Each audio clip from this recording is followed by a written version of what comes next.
Are you seeking more happiness in your life or more joy? I'm seeking joy, and here's why. Happiness you could think of as coming from events, from other people, circumstances outside yourself. If things go your way, you feel happy. If they don't go your way, you feel unhappy. Joy is something that comes from deep within, something you cultivate inside yourself and that you can carry with you, even in the face of unhappiness, even in the face of tragedy. You can still bring joy in a deeper sense. And so when we talk about the journey of joyful impact, we are really talking about figuring out how you can be the greatest possible vessel of joy, how you can carry the most possible joy and love with you in the world, both for yourself and to share with others. Congratulations, we're all the way at session 11 in this 12 session sequence around understanding and evolving your psychology. And in today's conversation, we're really going to focus on dialing in your mindset for maximum joy. In the previous two conversations in this sequence, we talked about really creating a mindset map for your energy and then for your impact. And now we're going to talk about your joy. And if you put all those three things together, if you get your energy right, if you get your impact right, and you get your joy really maximized, that's what joyful impact is about. That's what this journey is about. And it is a journey. We're never going to arrive. We're never, as Phil Stutz and Barry Mitchell say, we're never going to be exonerated. Every day we have to start again and live moment to moment.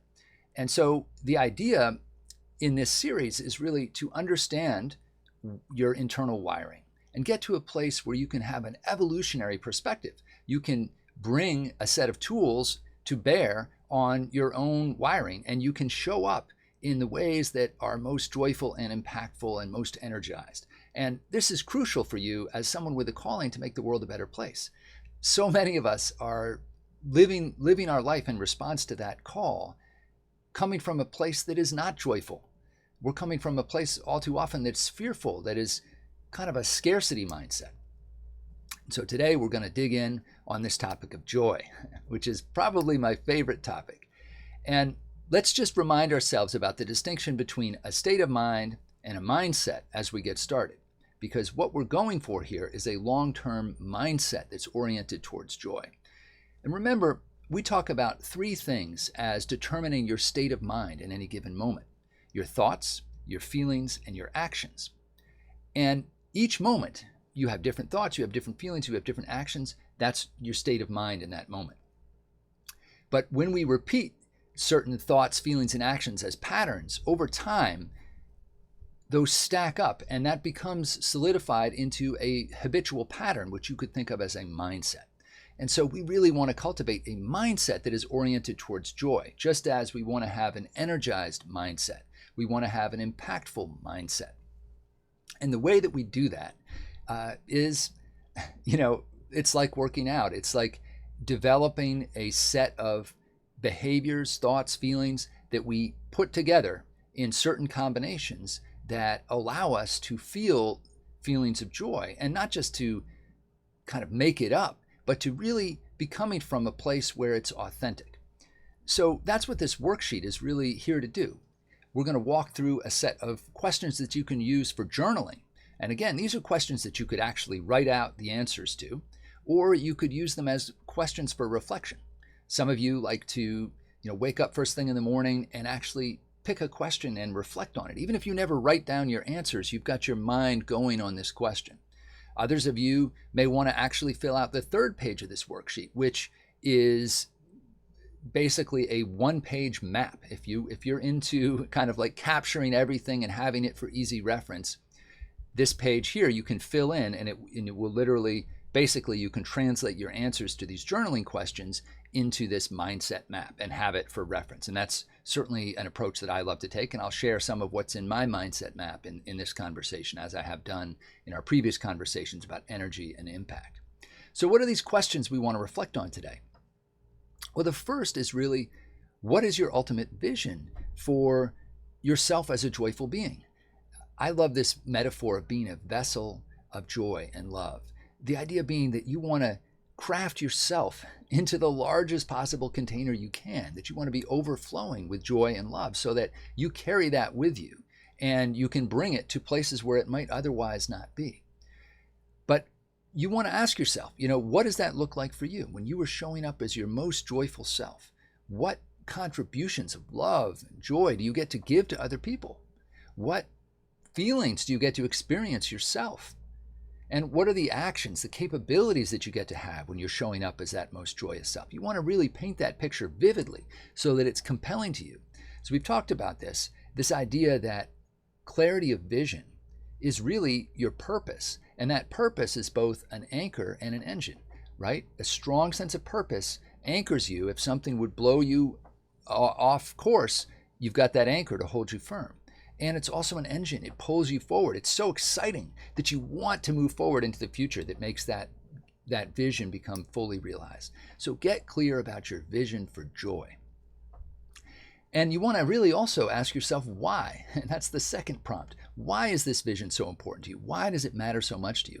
And this is where your values may really come out, or beliefs about why you are here in the world. And I'll share some of what's in my narrative here. I've filled this in for myself, this worksheet, and I have, this is something that I refer to. It's really a refresher for me. If I need to step up my joy in some way, I can come back to this page and look at what's here and really remind myself, what's my map for cultivating this joyful mindset in myself? And so for me, my vision of joy really connects around cherishing my family. And in particular, my wife, Caroline, because she's the bedrock of our family and our three boys as well. And so I know, like, my why is connected to, bringing love and joy to Caroline and to my family, friends, and the world at large. That's really my ultimate source of fulfillment and meaning in life. It is service starting with my family and expanding from there out to everyone else. And that may sound grand, but that's what's motivating to me. You want to get really clear about why this vision of joy is so compelling to you. And next, this is something we do for each of these mindset maps. You want to play with language. Think about names for that identity, that joyful identity that you want to cultivate in yourself. And the reason language is powerful is it's almost like wired into our subconscious. The metaphors, the language that we use is like this direct channel into your deepest self. And so when you play with those names, you're really helping your full self show up to support you. And so for me, some of the names, this stuff is, you might think of it as embarrassing, but here I am to share it just so you understand like what I'm doing. Vessel of joy, I've talked about that one. Soulmate. Dynamic dad. I love that one. I want to bring energy to my family and to my three boys. And, with three boys, I really need that some days. Big, tall drink of love and joy, right? Just if it's silly, whatever it is, but just so that it's evocative and it speaks to you. Key feelings and rules to show up as my most joyous self, right? That's I'm reading here from this worksheet, but these questions, these journal questions really track to the questions in the worksheet.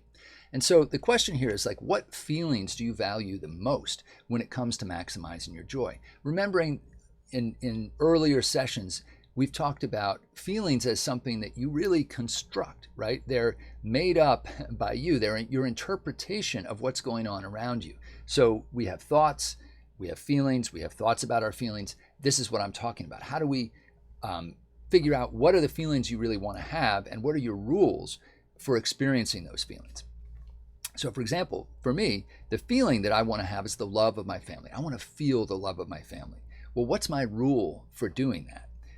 When I deeply cherish my family members, I am living out my most joyous self, right? So the way I've thought about that is I don't want to feel love when I'm sort of being loved. I love that, right? But I want to be able to feel love when I'm giving love, because I can give love anytime I want to, right? And if I'm sitting around waiting to feel loved by others in order for me to feel love, then I'm going to feel love less than I want to. So this is an example of constructing a rule that maximizes the opportunity for you to feel that positive feeling.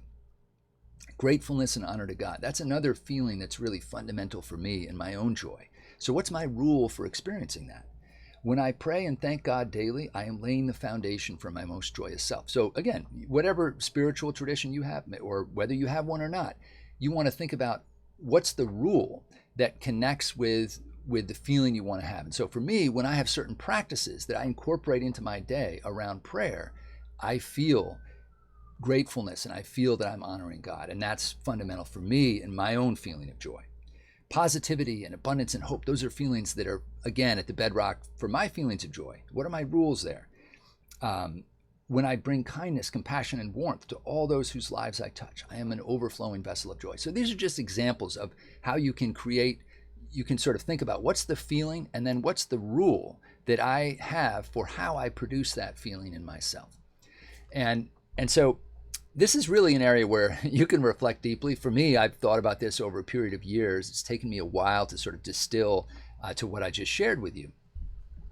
But wherever you're starting, you want to get in touch with this idea that you are, as we've learned throughout this whole curriculum, you have the opportunity to construct your feelings. And so you want to really engage your thoughts and your feelings and your actions together into that joyous state of mind. So next, what actions are most important for you to take on a consistent basis such that they allow you to show up as your most joyous self? What are your kind of go-to power moves for joy? And this might sound funny, like power moves for joy, but so much of this life of joyful impact is about your habits, your routines, the structures that you put in place. And I'm someone who resisted structure for years and years. I wasn't someone who liked to make my bed or fold my clothes or do any of that.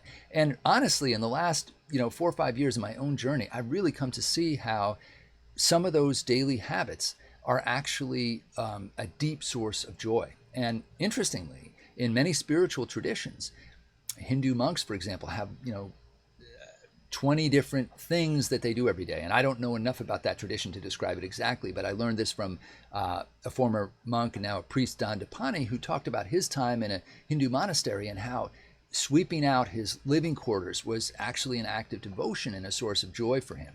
And you may discover the same things for yourself, that certain tasks that you do every day, when you incorporate them into your routine, become actually triggers for that deeper feeling of joy. We talked about that distinction between happiness and joy.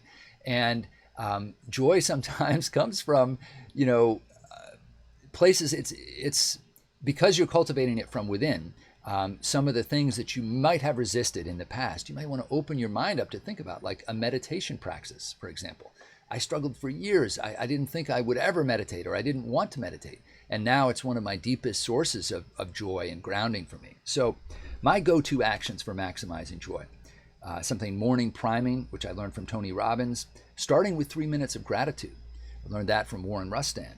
Daily journaling, daily questions, evening meditation, micro affirmations. I love this idea. You've heard of microaggressions. Well, micro affirmations are the opposite. It's finding an opportunity in your day to connect with someone who might not be expecting it, to offer love and joy, to be that vessel of joy in some small, what seemingly insignificant way. You might actually make someone else's day without even realizing it. Movement and breathing is fundamental. And for me, looking for these magic moments of where I can elevate my presence and sort of create a great memory or just really be present for someone else. Those are kind of go-to moves for me. Next, you want to think about what are the resources you have to draw on. There are all these things around us that can contribute to our joy. And again, this distinction, your joy does not depend on what happens in the world around you, but there are for sure resources you can draw on that will help you amplify your own joy. For me, it's family members, the team of people that I work with, the joyful impact community that we're creating here. These are all resources to draw on. My coach, all the learning that I've done in different coaching modalities, the work I do with clients, these are all resources that I have in my own joyful practice, you could say. Last piece on the worksheet and in these journaling questions is this idea of kryptonites. Brian Johnson at Optimize Me loves to use this phrase, and I think it's a great one. We all have like an Achilles heel or something that like just takes us down a notch in our energy, our joy, our impact. You want to figure out for you and your joy, what do you have a toxic relationship with? What takes you in the opposite direction of joy? And then really, as an engineer, try to remove that as much as you can. Work around it. Figure out what it is and find some antidotes to it. And for me, I found that fear in all of its forms is the biggest kryptonite for me for joy. I lived 20 years of my life in some ways with a level of anxiety and fear that was just, I didn't even realize how present it was, but it crowded out the joy. And that's why we are so deliberate in this practice of joyful impact about bringing the joy back in, inviting the joy back into your life by, yes, creating a mindset map, by getting this, if this speaks to you of like getting this explicit, then great. If it's just reflecting on these questions, if that's what works for you, then that's great too. But invite the joy back in.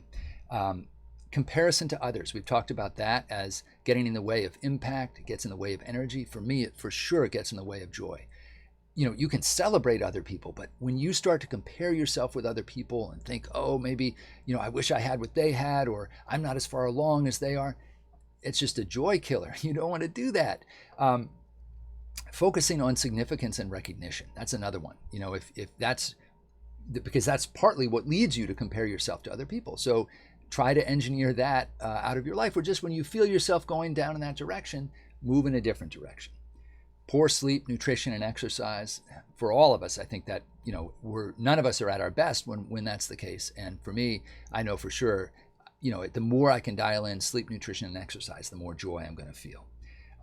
Scarcity and selfishness. I mean, these are feelings I want to move away from. When I'm experiencing them, they're crowding out joy. So what are my kryptonite cures? What am I doing that will take me in a different direction? And for me, it's a lot of what I've already described in my go-to actions to maximize my joy. That when you get that practice going, you actually keep that kryptonite at bay. It doesn't affect you nearly as much as it otherwise might. Daily, weekly, and monthly planning. Believe it or not, that structure I've shared with you guys, this planner that I use, is huge for me in actually creating joy, because I'm asking myself questions around where is the joy? How can I create it for other people? How can I cultivate it in myself? And when I'm thinking about it deliberately, and even thinking ahead in a joyful planning way. I mean, again, I resisted planning for so long, but for me, it really works. Some of you, it may be joy, you may experience joy on a more spontaneous basis, but chances are there are some fundamental practices that you can instill in yourself that are going to really help you maximize that joy. Movement, physical touch, presence with family. For me, something I learned from Brian Johnson, 9 p.m. digital sunset, electronics off, and I just get much better sleep and I wake up ready to go. So this worksheet is, a gift you can give to yourself. Again, whether you fill it out and print it out like I have here, or whether you simply reflect on these questions. The whole idea here of joyful impact is that you have to invite the joy in. And that so many of us who have this calling to make the world a better place, we've been proceeding as if the joy was an afterthought, as if maybe it's for other people. We have to focus on serving others and our mission. And the whole idea here is that you can answer your call with more impact if you focus on elevating your own sense of joy. And it is not a selfish thing to do. And in fact, it is in some ways the most radical act of generosity to the world to show up as your most joyful self. Because if you truly want to change the world, you have to begin with yourself. Many people have said that in different forms, and that's what we're here to do with this worksheet and this program. So I hope these reflections will bring you both more joy and more impact as you go out into the world and answer your calling. If you like this video and you want to access the worksheet or any other material that goes with it, just click the link below or head on over to joyfulimpact.co.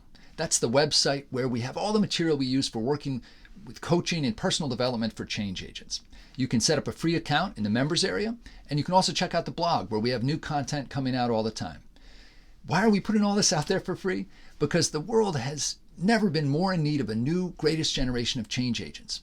I hope this material is helpful to you, and if it is, please like the video, subscribe to the channel. That will help us spread the word.